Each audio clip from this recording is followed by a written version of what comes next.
Compared with another bond with the same risk and maturity, but without a conversion feature, a convertible bond has a blank.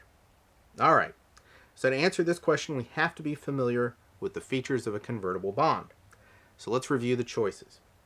Choice A, a higher face amount.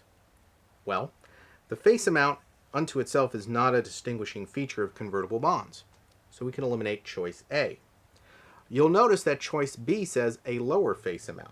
So for the same reason that we eliminated choice A, it's not a distinguishing factor here, we can also eliminate choice B. Choice C, a higher coupon rate. Well, convertible bonds have lower, not higher coupon rates. That's by definition. So that eliminates choice C. And as you can see, it leaves us with choice D, and we have already hit upon this. We're looking here for the lower coupon rate. So remember that convertible bonds are convertible at the holder's option into the issuer's ordinary shares at a specified price. They have a lower coupon rate than non-convertible bonds because they offer investors a chance for capital gains.